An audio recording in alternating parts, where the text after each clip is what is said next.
ചാലക്കുടി ടൗണിലുള്ള ഇടശ്ശേരി ജ്വല്ലറിയിൽ ഒരു വലിയ കവർച്ച നടക്കുകയാണ്. ഉദ്ദേശം 13 കിലോ സ്വർണവും 6 ലക്ഷം രൂപയും കവർച്ച നടത്തിയിട്ടുള്ള ആ കാലഘട്ടത്തിൽ നടന്ന ഒരു വലിയ കേസായിരുന്നു. അത്തരത്തിലൊരു കേസ് ആ കാലഘട്ടത്തിൽ മുമ്പ് നടന്നിട്ടില്ല. തന്മൂലം തന്നെ ആ കേസിന് വളരെ പ്രാധാന്യം ഉണ്ടാവുകയും ചെയ്തു. ബഹുമാനപ്പെട്ട അന്നത്തെ DGP അവർ അതിന് നേരിട്ട് ഇടപെട്ടു. ആ കേസിലേക്ക് ഒരു വലിയ അന്വേഷണ സംഘത്തെ അന്നത്തെ DIG അജിത് കുമാർ സാറ്, അന്നത്തെ SP യതീഷ് ചന്ദ്ര സാറ്, എവിടെയൊക്കെ മേൽനോട്ടത്തിൽ DYSP ചാലക്കുടി DYSP ഷാഹുൽ ഹമീദ് സാറിൻ്റെ നേതൃത്വത്തിൽ ഒരു വലിയ അന്വേഷണ സംഘത്തെ രൂപീകരിച്ചു. ആ അന്വേഷണ സംഘത്തിൽ എന്നെയും, ഈ ജലജ കേസിൽ അന്വേഷണത്തിലിരിക്കുന്ന എന്നെയും എൻ്റെ കൂടെ ഉണ്ടായിരുന്ന സുനിൽ കുമാറിനെയും അംഗങ്ങളായി ചേർത്തു. ഈ മെസ്സേജ് കിട്ടിയതിൻ്റെ അടിസ്ഥാനത്തിൽ ബഹുമാനപ്പെട്ട സുദർശൻ സാറിൻ്റെ അനുമതിയോടുകൂടി ഞങ്ങൾ ഉടനെ തന്നെ തൃശ്ശൂർ ജില്ലയിലെ ചാലക്കുടി പോലീസ് സ്റ്റേഷനിൽ റിപ്പോർട്ട് ചെയ്തു. ഈ കേസിൻ്റെ അന്വേഷണവുമായി ബന്ധപ്പെട്ട അന്വേഷണ സംഘത്തിൽ ജോയിൻ ചെയ്ത് അന്വേഷണം ആരംഭിച്ചു. ഞങ്ങളുടെ ടീം ഒരു 10-15ഓളം വരുന്ന പോലീസ് ഉദ്യോഗസ്ഥന്മാരും പോലീസുകാരടങ്ങുന്ന ഒരു 15ഓളം വരുന്ന അന്വേഷണ സംഘം ഉണ്ടായിരുന്നു. ഈ കേസിൻ്റെ അന്വേഷണത്തിൽ നോക്കിയപ്പോൾ ഈ കേസിൻ്റെ ജ്വല്ലറിയുടെ പുറകുവശം എക്സോസ്റ്റ് ഫാൻ വെച്ചിരുന്ന ഭാഗം തുറന്ന് അതിലൂടെയാണ് അകത്ത് കടന്ന് ജ്വല്ലറിക്കകത്തുള്ള സേഫ്, ലോക്കർ, ഗ്യാസ് കട്ടർ ഉപയോഗിച്ച് കട്ട് ചെയ്തിട്ടാണ് കവർച്ച നടത്തിയിരിക്കുന്നത്.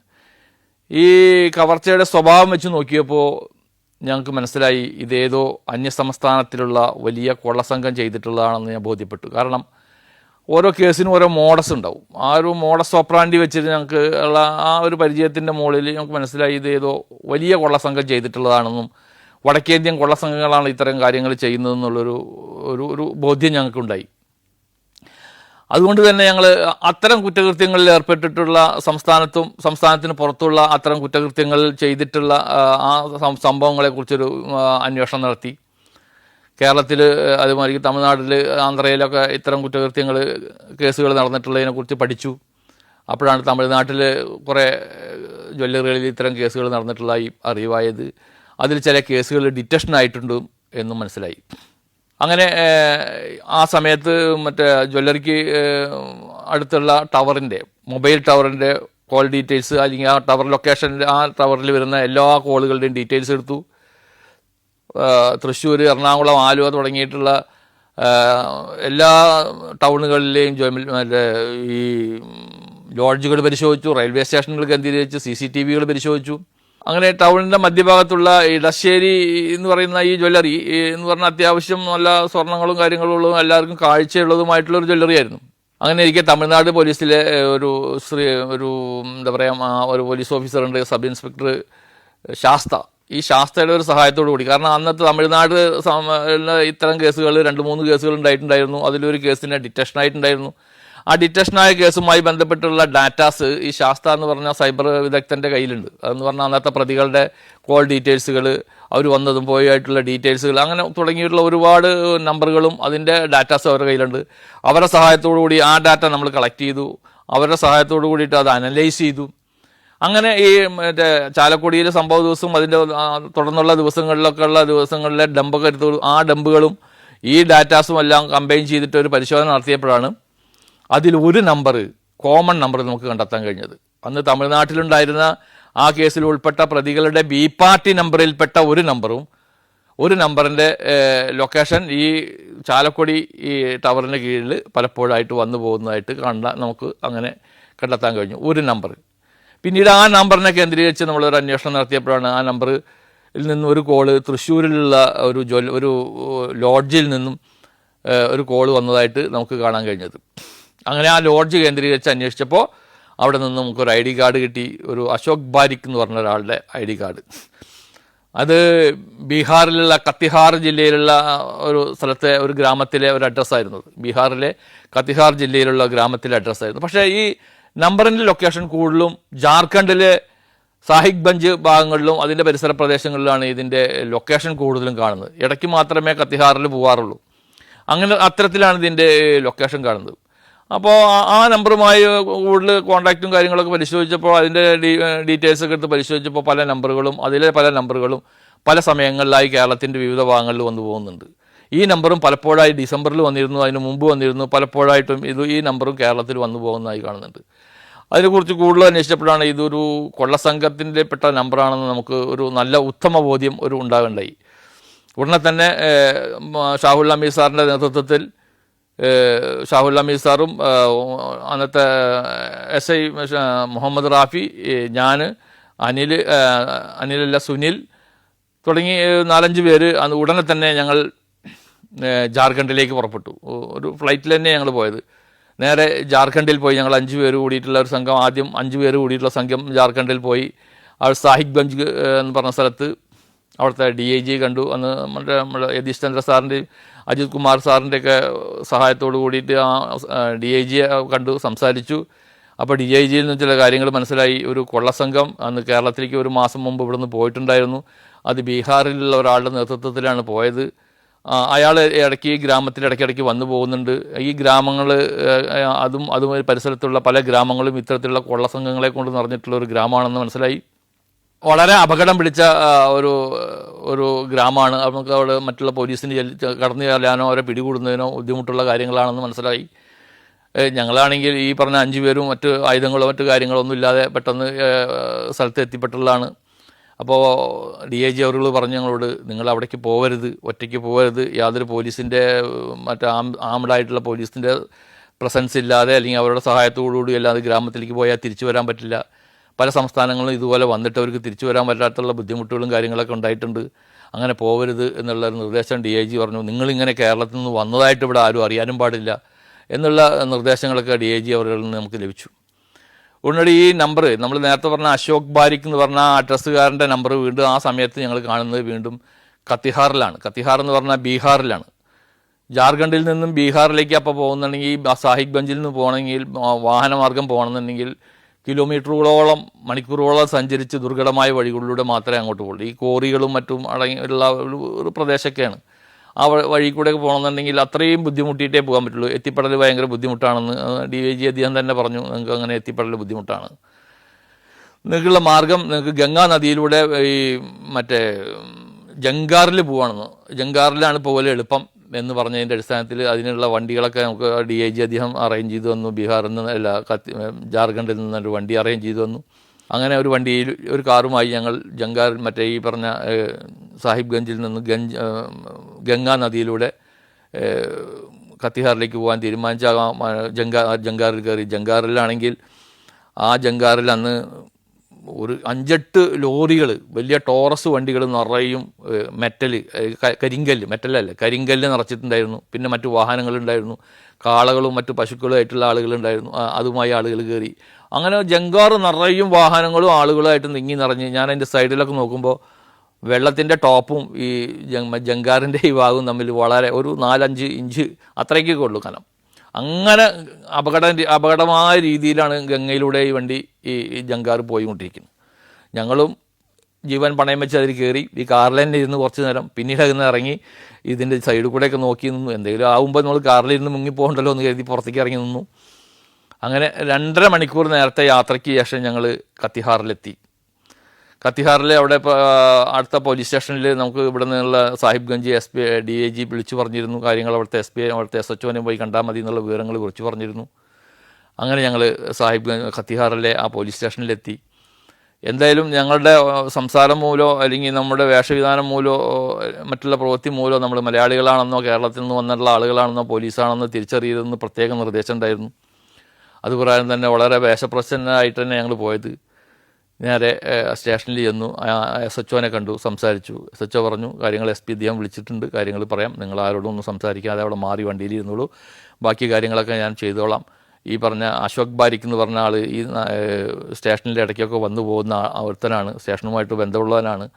ഞാൻ അവനെ കിട്ടാവുന്ന കാര്യങ്ങൾ നോക്കാം, വേണ്ട സഹായങ്ങൾ ചെയ്യാം, പോലീസിന് അതിന് വേണ്ടി ഏർപ്പാടാക്കാം എന്നൊക്കെ പറഞ്ഞു. അന്ന് വൈകുന്നേരം വരെ ഞങ്ങളവിടെ ഇരുന്നു. വൈകുന്നേരത്തോടു കൂടി ഞങ്ങൾ പോലീസിൻ്റെ സഹായത്തോടുകൂടി ഇവൻ താമസിക്കുന്ന ഗ്രാമത്തിലേക്ക് പോയി. ആ ഗ്രാമത്തിൽ വെച്ച് അപ്പോഴേക്കും ആ ഗ്രാമത്തിൽ നിന്ന് അവനെ പിടികൂടുന്നതിന് തൊട്ട് മുമ്പ് അവൻ്റെ ഭാര്യ വീട് കിടക്കുന്നത് നേപ്പാളിലാണ്. അവൻ നേപ്പാളിലേക്ക് എസ്കേപ്പ് ആവാനുള്ള ശ്രമത്തിലായിരുന്നു ആ സമയത്ത് ഞങ്ങൾ ചെല്ലുമ്പോൾ. എന്തോ ഞങ്ങളുടെയൊക്കെ നല്ല കാലം കൊണ്ട് ഇവൻ എസ്കേപ്പ് ആവാൻ നിൽക്കുന്ന ആ വണ്ടി കയറാൻ നിൽക്കുകയാണ്. ആ സമയത്താണ് ഞങ്ങൾ ചെല്ലുന്നതും അവനെ ഒരു ബലപ്രയോഗത്തിലൂടെ ഓടിച്ചിട്ട് പിടിക്കുന്നതും. അങ്ങനെ നേരെ പിടിച്ച് സ്റ്റേഷനിൽ കൊണ്ടുവന്നു. സ്റ്റേഷനിലെ SHO അവനുമായിട്ട് നല്ല അടുപ്പം മീൻസ് അവൻ അറിയുന്നതും കണ്ടാൽ ചോദിച്ച കാര്യങ്ങൾ പറയാവുന്ന വിധത്തിലുള്ള ഒരു പോലീസ് ഓഫീസറായിരുന്നു. അയാളുടെ നല്ല സഹായങ്ങൾ നമുക്കുണ്ടായി. അങ്ങനെ സ്റ്റേഷനിലെ ഒരു ഇൻട്രോഗേഷൻ, ഒരു റൂമിൽ ചോദ്യം ചെയ്യുന്നതിന് ഒരു റൂമിലേക്ക് അവനെ കൊണ്ടുപോയി കാര്യങ്ങൾ വിശദമായി അവനോട് ചോദിച്ചു. കാര്യങ്ങൾ അവനെ ലോക്കായി, മറ്റു മാർഗ്ഗങ്ങളൊന്നുമില്ല എന്നറിഞ്ഞതിൻ്റെ പേരിൽ അവൻ കൺഫസ് ചെയ്യാൻ തുടങ്ങി. അങ്ങനെയാണ് ഈ കേസിൻ്റെ നാൾവഴികൾ നമുക്ക് ഇങ്ങനെ ഈ കൺഫെഷൻ, നമുക്ക് ഈ കേസിൻ്റെ കുറ്റകൃത്യം ഇന്ന ആളുകളാണ് ചെയ്തിരിക്കുന്നതെന്ന് അങ്ങനെ ഇവൻ കൺഫസ് ചെയ്തു. ഇവൻ പറഞ്ഞു അവനെ കൂടാതെ മറ്റ് 3-4 പേര് കൂടി ഇതിനോട് ഉണ്ടായിരുന്നു. അവർ ബീഹാർ ജാർഖണ്ഡ് സ്വദേശികളാണ്, ചിലർ മറ്റേ വെസ്റ്റ് ബംഗാൾ സ്വദേശി മുർഷിദാബാദിലുള്ള ആളുകളാണ്. അങ്ങനെ ഇവർ ഒരു 4-5 പേര് കൂടിയിട്ടാണ് പോയതെന്നും മാസങ്ങൾക്ക് മുമ്പേ കേരളത്തിൽ വന്ന് ഇതുപോലെ എറണാകുളം, ആലുവ, തൃശ്ശൂർ തുടങ്ങിയ സ്ഥലങ്ങളിലൊക്കെ സഞ്ചരിച്ച് ജ്വല്ലറികൾ നിരീക്ഷിച്ചിരുന്നെന്നും ഈ നമ്മളിപ്പോൾ അറസ്റ്റ് ചെയ്തിട്ടുള്ള പ്രതി എറണാകുളത്തേക്ക് പോകുള്ള യാത്രാമധ്യയാണ് ചാലക്കുടിയിൽ വെച്ച് ടൗണിൽ വെച്ച് ഒരു ജ്വല്ലറി കാണാനിടയായത്. അവിടെ ബസ്സിലിറങ്ങി. ആ ബസ്സിലിറങ്ങിയിട്ട് ആ ജ്വല്ലറി നിരീക്ഷിച്ചു. അവിടെ സിഗരറ്റ് വലിക്കാൻ പോകുന്ന പോലെ ജ്വല്ലറിയുടെ പുറകിലേക്ക് പോയി. അവിടെ പോയി സിഗരറ്റൊക്കെ വലിച്ചാൽ നിന്ന് നിരീക്ഷിച്ചപ്പോൾ ആ ജ്വല്ലറി മോഷണത്തിന് ഉതകുന്നതല്ല, അല്ലെങ്കിൽ പറ്റില്ല, അതിൻ്റെ പുറകുവശം അത്ര സേഫല്ല എന്ന് കണ്ടതിൻ്റെ പേരിൽ ആ ജ്വല്ലറി ഉപേക്ഷിച്ചു. വീണ്ടും ടൗണിലൂടെ നടക്കുമ്പോഴാണ് ഈ എടശ്ശേരി ജ്വല്ലറി കാണുന്നത്. അങ്ങനെ എടശ്ശേരി ജ്വല്ലറി കണ്ടു. അതിൻ്റെ പുറകുവശത്തേക്ക് ഇതേപോലെ പോയി നിൽക്കുന്ന കാട് പിടിച്ച സ്ഥലത്തിൻ്റെ പേരിൽ അത് കവർച്ചയ്ക്ക് ഉചിതമായ ജ്വല്ലറിയാണെന്ന് അയാൾക്ക് ബോധ്യപ്പെട്ടു. അതിൻ്റെ ഫ്രണ്ടിലൊക്കെ വന്ന് നോക്കി. അപ്പോൾ ഇഷ്ടംപോലെ ഓർണമെൻറ്റ്സും കാര്യങ്ങളൊക്കെ കണ്ടു. അങ്ങനെ അയാൾ അവിടുന്ന് നേരെ തൃശ്ശൂർ വന്ന് കൂട്ടുകാർക്ക് ഫോൺ ചെയ്തു, ഇങ്ങനെ ഒരു ജ്വല്ലറി കണ്ടെത്തിയിട്ടുണ്ട്, സൗകര്യമുള്ള ജ്വല്ലറിയാണ് എന്നൊക്കെ പറഞ്ഞു. അപ്പോൾ ഇതിനു വേണ്ടി അവർ ലക്ഷങ്ങൾ മുടക്കുകയാണ്. ആദ്യം ഈ ഒരു ജ്വല്ലറി കവർച്ച നടത്താൻ, അല്ലെങ്കിൽ ഇതുപോലൊരു കൊള്ള നടത്താൻ വേണ്ടി ലക്ഷങ്ങൾ മുടക്കിയിട്ടാണ് ആദ്യം ആളുകളെ വിട്ടു. പിന്നീട് പരിശോധിച്ചും ബിസിനസ്സുകാരെന്ന രീതിയിൽ ഹോട്ടലിൽ റൂമിൽ അല്ലെങ്കിൽ ലോഡ്ജിൽ റൂം എടുത്തും, വലിയ വലിയ ലോഡ്ജുകളിലാണ് റൂം എടുക്കുന്നത്.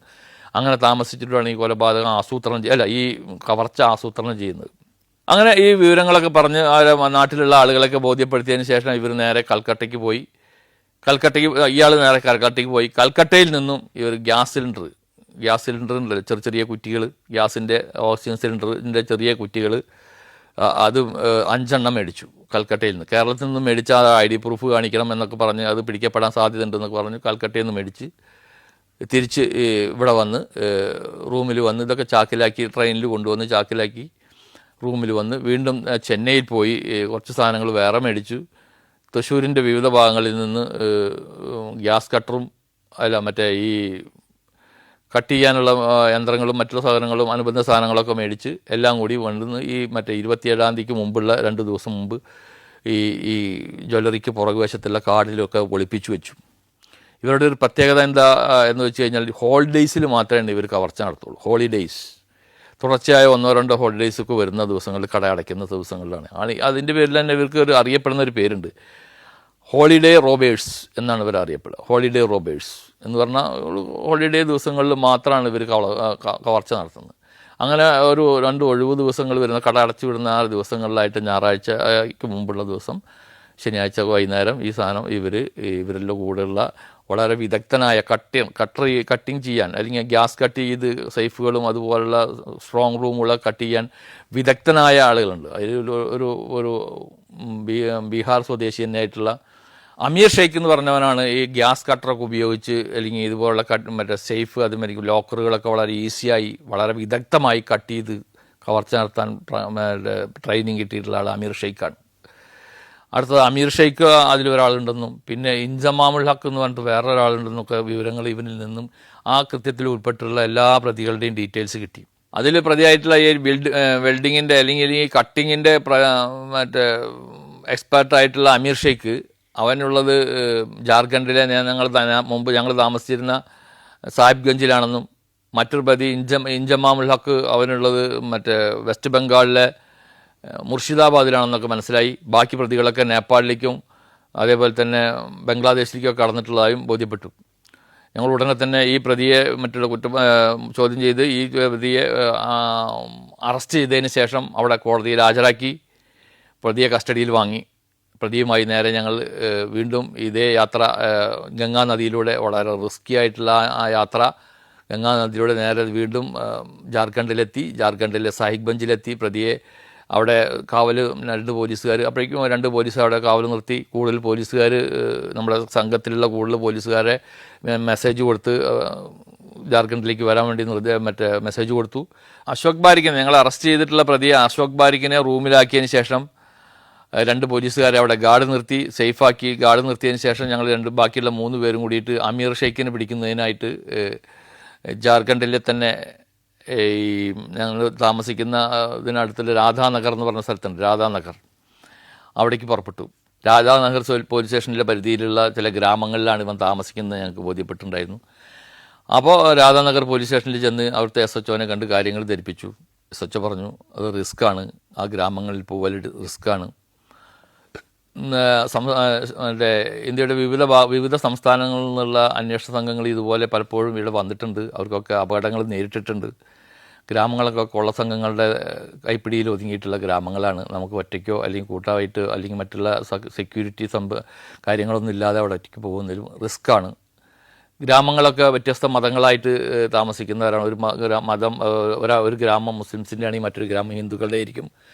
അവരങ്ങനെ ഈ വ്യത്യസ്തമായിട്ട് താമസിക്കുന്നുണ്ടെങ്കിലും വ്യത്യസ്ത സംസ്കാരത്തിലൊക്കെ ജീവിക്കുന്നുണ്ടെങ്കിലും കൊള്ള നടത്തുന്നതിനും കളവ് നടത്തുന്നതിനും ഇത്തരം കുറ്റകൃത്യങ്ങൾ ചെയ്യുന്നതിനൊക്കെ അവർ ഒന്നാണ് എന്നുള്ള കാര്യങ്ങളൊക്കെ അവിടുത്തെ SHO പറഞ്ഞു. അതുകൊണ്ട് ബുദ്ധിമുട്ടാണ്, നിങ്ങൾ അതിന് മേലുദ്യോഗസ്ഥന്മാരുടെ അത്രയും പെർമിഷൻ വേണം, കാര്യങ്ങളൊക്കെ വേണമെന്ന് പറഞ്ഞിട്ട് അവർ ഒഴിഞ്ഞു മാറാൻ ശ്രമിക്കുകയായിരുന്നു. ഈ വിവരങ്ങൾ ഉടനെ തന്നെ ഞങ്ങൾ യതീഷ് ചന്ദ്ര സാറിനെയും അതേമാതിരി അജിത് കുമാർ സാർ DIG അവരുടെയൊക്കെ എന്നെയൊക്കെ വിവരം അറിയിച്ചു. അവരുടെയൊക്കെ നിർദ്ദേശപ്രകാരം വീണ്ടും മേലുദ്യോഗസ്ഥന്മാർക്ക് വിളിച്ചതിൻ്റെ അടിസ്ഥാനത്തിൽ ഇവർ consent police station, Radhanagar police സ്റ്റേഷനിൽ അവർക്ക് പ്രഷറായി. അങ്ങനെ അവിടുത്തെ SHO അതിനുവേണ്ട സ്ട്രെങ്ത്ത് സ്വരൂപിച്ചു. പോലീസുകാരോടൊക്കെ പല ആളുകളോടും വരാൻ പറഞ്ഞു, ഡ്യൂട്ടിയിലുള്ളവരെയൊക്കെ തിരിച്ചു വിളിച്ചു. അങ്ങനെ ഒരു വലിയ പോലീസ് സംഘത്തിൻ്റെ സായുധരായ പോലീസ് സംഘത്തിൻ്റെ സഹായത്തോടു കൂടിയിട്ട് ഞങ്ങൾ ആ ഗ്രാമങ്ങളിലേക്ക് നീങ്ങി. ഗ്രാമത്തിൻ്റെ പുറത്ത്, ഔട്ട് ഓഫ് ഗ്രാമത്തിൻ്റെ പുറത്തായിട്ട് ഞങ്ങൾ തമ്പടിച്ചു. അതിനുശേഷം 2 അവിടുത്തെ സ്പെഷ്യൽ ബ്രാഞ്ചിൻ്റെ പോലീസിൻ്റെ സഹായത്തോടുകൂടി മഫ്റ്റിയിലുള്ള ഞങ്ങൾ 2-3 പേര് ആ ഗ്രാമത്തിൻ്റെ ഭാഗത്തേക്ക് പോയി. അവിടെ ഒരു സ്കൂളിൻ്റെ അവിടെ നിന്നിട്ട് അയാൾക്ക് പരിചയമുള്ള ഒരു ഇൻഫർമെൻറ്റിൻ്റെ സഹായത്തോടു കൂടിയിട്ട് ഇവനെ വിളിച്ചപ്പോൾ ആദ്യം വന്ന് ഇവൻ്റെ ജ്യേഷ്ഠനാണ്. അവരായിട്ട് കുശലാന്വേഷണങ്ങളൊക്കെ നടത്തി. കുറേ കാര്യങ്ങൾ കഴിഞ്ഞതിന് ശേഷം അനിയനെക്കുറിച്ച് അന്വേഷിച്ചപ്പോൾ അനിയൻ സ്ഥലത്തുണ്ട് സാർ, ആ ചായക്കടയിൽ ഇരിക്കുന്നുണ്ടാവും എന്ന് പറഞ്ഞ് അങ്ങനെ അവൻ്റെ അടുത്തേക്ക് ചെന്നു. ഈ വിവരം നമ്മുടെ സ്പെഷ്യൽ ബ്രാഞ്ച്, നമ്മുടെ മുന്നേ പോയിട്ടുള്ള ഉള്ള ആളുകളുടെ ഒപ്പം ഞങ്ങൾ പുറത്തുള്ള ആളുകളെ വിവരം അറിയിച്ചു. അവർ സജ്ജരായിട്ട് തന്നെ നിന്നു. എന്തുണ്ടെങ്കിലും വളരെ ഒരു 200-300 മീറ്റർ ഡിസ്റ്റൻസിൽ അവരുടെ ആംഡ് പോലീസ് നിന്നു. ബാക്കിയുള്ള ഞങ്ങൾ മഫ്റ്റിയിലുള്ള ഞങ്ങൾ 2-3 പേരും അവർ സ്പെഷ്യൽ ബ്രാഞ്ചിൽ നിന്നുള്ള ഒരു 2 പോലീസുകാരും കൂടിയിട്ട്, സ്പെഷ്യൽ ബ്രാഞ്ച് മീൻസ് അവരും മഫ്റ്റിയിലുള്ള അവിടുത്തെ ഗ്രാമങ്ങളെക്കുറിച്ച് അറിയാവുന്ന പോലീസുകാരാണ്, അവരും കൂടിയിട്ടാണ് മറ്റേ ഗ്രാമത്തിലേക്ക് പോയിരുന്നത്. എന്നാൽ ഞങ്ങൾക്ക് വിളിച്ചാൽ ഏറ്റവും അടുത്ത് നിൽക്കുന്ന വിധത്തിൽ മറ്റേ ആംഡ് പോലീസും നിന്നിരുന്നു. ഇവനെ ചായക്കടയുടെ ഭാഗത്തേക്ക്, ഒരു ചായക്കട എന്നൊക്കെ പറഞ്ഞു കഴിഞ്ഞാൽ ഞാൻ എൻ്റെ ഫേസ്ബുക്കിലൊക്കെ ഞാൻ ആ ഫോട്ടോ അന്ന് കാലത്ത് ഇട്ടിട്ടുണ്ടായിരുന്നു. ആ ചായക്കട എന്നൊക്കെ പറഞ്ഞാൽ വേറെ ഓല കൊണ്ടൊക്കെ മറച്ചിട്ടുള്ള ചായക്കടയും കാര്യങ്ങളൊക്കെയാണ്. അങ്ങനെയുള്ള ഒരു ചെറിയ ഷെഡുകളൊക്കെയാണ്. അവിടെ ഇവൻ ഇരുന്നിട്ട് വളരെ കാര്യമായിട്ട് സംസാരിച്ചു കൊണ്ടിരിക്കുന്നതാണ്. അപ്പോൾ ഇവൻ്റെ ഫോട്ടോയും കാര്യങ്ങളൊക്കെ പറഞ്ഞപ്പോൾ പോലീസുകാർക്ക് അറിയാം, അവരെയൊക്കെ ആ ഗ്രാമത്തിലുള്ള ആളുകൾക്ക് അറിയാം. അങ്ങനെ അവനെ കണ്ടു. ഞങ്ങളെ കണ്ടതും അവൻ എന്തോ സംശയം തോന്നി. അവൻ എടുത്ത് ചാടി. ഈ ചാടുന്നതോടുകൂടി നമുക്ക് അവനെ ഫോളോ ചെയ്യാൻ പറ്റി. എന്തായാലും ഒരു 100 മീറ്റർ ഉള്ള ഓട്ടത്തിൻ്റെ ഉള്ളിൽ അവനെ ഞങ്ങൾ ഓടിച്ചിട്ട് പിടിച്ചു. അപ്പോഴത്തേക്കും ഗ്രാമവാസികളൊക്കെ വരാൻ നിർണ്ണയിന് മുന്നേ തന്നെ ഇൻഫർമേഷൻ ആംഡ് പോലീസിന് കൊടുത്തു, പുറകിൽ നിന്നിരുന്ന പോലീസിന് കൊടുത്തു. അവർ വണ്ടിയായിട്ട് വേഗം വന്നു. ഇവനെ ലോക്ക് ചെയ്ത് വിലങ്ങ് വെച്ച് ഞങ്ങൾ നേരെ വണ്ടിയിൽ കയറ്റി. അവനുമായിട്ട് നേരെ രാധാനഗർ പോലീസ് സ്റ്റേഷനിൽ വന്നു, ചോദ്യം ചെയ്തു. രാധാനഗർ പോലീസ് സ്റ്റേഷനിൽ വന്നു. മറ്റു പ്രശ്നങ്ങളൊന്നും അവിടെ ഉണ്ടായില്ല. മറ്റ് ഗ്രാമവാസികൾ അല്ലെങ്കിൽ ഇവൻ്റെ കൊള്ള സംഘത്തിൽപ്പെട്ട അല്ലെങ്കിൽ ഇവൻ്റെ കൂട്ടാളികളൊക്കെ എത്തിപ്പെടുന്നതിന് മുമ്പ് തന്നെ ലൈറ്റ്നിങ് സ്പീഡിൽ എന്ന് പറയാം, അത്രയും സ്പീഡിൽ ഞങ്ങൾ ഇവനെ ചവിട്ടിക്കൂട്ടി വണ്ടി കയറ്റി വിലങ്ങ് വെച്ച് വണ്ടി വന്നുകൊണ്ടുമ്പോൾ അതിൽ കയറ്റിയിട്ട് നല്ല അവിടെ നിന്ന് ഗ്രാമം വിട്ടു ഞങ്ങൾ. അങ്ങനെ നേരെ രാധാനഗർ പോലീസ് സ്റ്റേഷനിൽ വന്ന് ഇവനെ കൂടുതൽ ചോദ്യം ചെയ്തപ്പോൾ ഇവൻ ഈ കുറ്റകൃത്യത്തിൽ നേരിട്ട് ഉൾപ്പെട്ടുള്ള ആളാണെന്നും അശോക് ബാരിക്ക് പറഞ്ഞ ആൾ തന്നെയാണെന്നും ബോധ്യപ്പെട്ടു. ഈ സ്വർണ്ണാഭരണങ്ങൾ ഇവൻ്റെ കാര്യങ്ങൾ നോക്കിയപ്പോൾ ഇവൻ്റെ കഴുത്തിലൊരു മാല കിടക്കുന്നുണ്ട്. ഈ കഴുത്തിൽ കിടക്കുന്ന മാലയിലുള്ള ഇത് നമ്മുടെ എടശ്ശേരി ജ്വല്ലറിയുടെ സീലോട് കൂടിയിട്ടുള്ള മാല. അപ്പോൾ തന്നെ നമുക്ക് കാര്യങ്ങൾ ക്ലിയറായി. അവനെ വിളിച്ചു. അപ്പോൾ അവൻ്റെ വീട്ടിലേക്ക് വിളിച്ചു പറഞ്ഞു എവിടെയാണ് സ്വർണ്ണം കാര്യങ്ങളും ചോദിച്ചപ്പോൾ പറഞ്ഞു അതിൽ സ്വർണ്ണം വിറ്റ വകയിലുള്ള ഒരു 7 ലക്ഷം രൂപ എൻ്റെ സഹോദരിയുടെ ജ്യേഷ്ഠൻ്റെ ഭാര്യയുടെ കയ്യിൽ കൊടുത്തിട്ടുണ്ട്, അത് ഗ്രാമത്തിലാണുള്ളത് എന്ന് പറഞ്ഞു. അങ്ങനെ ഇവനുമായിട്ട് ഇവൻ്റെ ഏട്ടൻ്റെ ഭാര്യയുടെ വീട്ടിലേക്ക് നമ്മൾ ആംഡ് പോലീസ് തോക്കൊക്കെ ആയിട്ടുള്ള പോലീസുമായിട്ട് പോയി. ഭാര്യയോട് ചെന്ന് പറഞ്ഞപ്പോൾ ഭാര്യ പറഞ്ഞു ഏയ് ഇല്ല എൻ്റെ കയ്യിൽ തന്നിട്ടില്ല എന്നാണ് പറഞ്ഞു. അപ്പോൾ ഇവൻ തന്നെ പറഞ്ഞു ആ ചേച്ചി അത് കൊടുക്കാൻ വേണ്ടി അവരുടെ ഭാഷയിലൊക്കെ കാര്യങ്ങൾ പറഞ്ഞു. അങ്ങനെ ഈ സ്ത്രീ നേരെ പാടത്തേക്ക് പോവുകയാണ്. അപ്പം നമ്മളും പോയി. ഈ പാടത്തേക്ക് പോകുമ്പോൾ പാടത്ത് ഒരു വരമ്പിൻ്റെ സൈഡിൽ ഈ സാധനം കുഴിച്ചിട്ടിരിക്കുക ഒരു കവറിലാക്കിയിട്ട്. അങ്ങനെ അവനിൽ നിന്ന് 7 ലക്ഷം രൂപ അത് നമ്മൾ റിക്കവറി നടത്തി, മാസ്റ്റർ പ്രകാരം റിക്കവറി നടത്തി ഈ ഇവനുമായിട്ട് നേരെ വീണ്ടും രാധാനഗർ പോലീസ് സ്റ്റേഷനിൽ വന്നു. ഇതിന് വിശദമായി ചോദ്യം ചെയ്ത് കാര്യങ്ങളൊക്കെ ചെയ്തതിന് ശേഷം അവിടെ അറസ്റ്റ് രേഖപ്പെടുത്തി അവനെ അടുത്ത കോടതിയിൽ ഹാജരാക്കി. ഞങ്ങൾ അവനെയും കസ്റ്റഡിയിൽ മേടിച്ച് ഞങ്ങൾ നേരെ ഞങ്ങൾ താമസിക്കുന്ന സാഹിബ്ഗഞ്ചിൽ വന്ന് റൂമിലേക്ക് വന്ന് അവർ രണ്ടുപേരും പരസ്പരം പരിചയപ്പെടുത്തി കാര്യങ്ങൾ അറിഞ്ഞ് പ്രതികളാണെന്ന് ബോധ്യപ്പെട്ടതിന് ശേഷം ഇവരുമായിട്ട് ഞങ്ങൾ ഒരു ടീം നാട്ടിലേക്ക് തിരിച്ചു. അപ്പോഴേക്കും ഇപ്പോൾ മറ്റേ DYSPയുള്ള അദ്ദേഹത്തിൻ്റെ നിർദ്ദേശപ്രകാരം നാട്ടിൽ നിന്നും വീണ്ടും അടുത്ത സംഘം എത്തിയിരുന്നു. 5 പേരും അടങ്ങുന്ന മറ്റൊരു സംഘം വീണ്ടും സാഹിബ്ഗഞ്ചിൽ അന്ന് രാത്രി തന്നെ എത്തി. അവരുമായിട്ട് ഇവർ ഈ 2 പേരുമായിട്ട് കേരളത്തിലേക്ക് തിരിച്ചു. ഇനി നമുക്ക് ഇപ്പോൾ ഇന്ത്യയിൽ നിലവിലുള്ള ഇവരുടെ ഗ്രാമത്തിൽ ഈ കൊള്ളസംഘത്തിൽപ്പെട്ട് നിലവിലുള്ളത് ഇഞ്ചമാമുൽ ഹക്കാണ്. ഇഞ്ചമാമുൽ ഹക്ക് ഉള്ളത് വെസ്റ്റ് ബംഗാളിലെ മുർഷിദാബാദിലാണെന്നാണ് വിവരം. ഇവരിൽ നിന്നുള്ള വിവരം കിട്ടിയ അവൻ്റെ ഫോൺ നമ്പറും കിട്ടിയ ഫോൺ നമ്പറിൻ്റെ ലൊക്കേഷനും മുർഷിദാബാദിലാണ്. ഇനി അവിടെ നിന്ന് മുർഷിദാബാദിൽ എത്തിപ്പെടുക എന്നുള്ളത് വളരെ ദുർഘടമായിട്ടൊരു സംഭവമായിരുന്നു. എങ്ങനെ പോകും അപ്പോഴേക്കും ദിവസങ്ങൾ കുറേ കഴിഞ്ഞ് ഞങ്ങൾ കറങ്ങി കുറേ ദിവസങ്ങൾ. ഈ ഭക്ഷണത്തിൻ്റെ കാര്യത്തിലൊക്കെ എന്ന് പറഞ്ഞു കഴിഞ്ഞാൽ അറിയാമല്ലോ നിങ്ങൾക്ക്, ബീഹാറിലൊക്കെ ജാർഖണ്ഡിൽ ബീഹാറിൽ ഒക്കെ പോയിട്ടുള്ള വടക്ക് ആ സംസ്ഥാനങ്ങളിലൊക്കെ പോയിട്ടുള്ളവർക്ക് അറിയാം അവിടുത്തെ അവസ്ഥകൾ. നല്ലൊരു ഭക്ഷണം കിട്ടാനില്ല, നല്ലൊരു താമസ സ്ഥലം തന്നെ കിട്ടാനില്ല. ഞങ്ങൾ താമസിക്കുന്നത് വലിയ അവിടുത്തെ ഒരേറ്റ ലോഡ്ജിലാണെങ്കിലും സൗകര്യങ്ങളൊക്കെ പരിമിതമായിരുന്നു. ഭക്ഷണവുമില്ല. എപ്പോഴേലും ഈ റൊട്ടിയും ദാലും ആലു ഇതല്ലാതെ മറ്റു ഭക്ഷണം. അപ്പോഴേക്കും ദിവസങ്ങൾ 8-10 കഴിഞ്ഞപ്പോൾ ഞങ്ങൾക്ക് നാട്ടിലെ ഭക്ഷണം കഴിക്കണം എന്നുള്ള ആഗ്രഹം തന്നെ കൂടിപ്പോകുന്നു. പിന്നെ ഞങ്ങളെ സംബന്ധിച്ചിടത്തോളം ഇതൊരു ശീലമാണ്. കാരണം മിക്ക സമയങ്ങളിലും ഇങ്ങനെ കറക്കം തന്നെയാണ്. ഇന്ത്യ ഒട്ടുക്കും ഇങ്ങനെയുള്ള എല്ലാ സംസ്ഥാനങ്ങളിലും പോലും കേസ് അന്വേഷണവുമായി ബന്ധപ്പെട്ടിട്ട് അത് പരിചയത്തിൻ്റെ പേരിൽ വലിയ പ്രശ്നമല്ല. എന്ത് കിട്ടിയാലും കുടിക്കുക, എന്ത് കിട്ടിയാലും കഴിക്കാം, എവിടെയും കിടക്കാം എന്നുള്ള ഒരവസ്ഥയിലാണ്. ബാത്റൂം പോലൊക്കെ നമ്മൾ ഇത് പറഞ്ഞ മാതിരിക്ക് പുറത്തായിരിക്കും.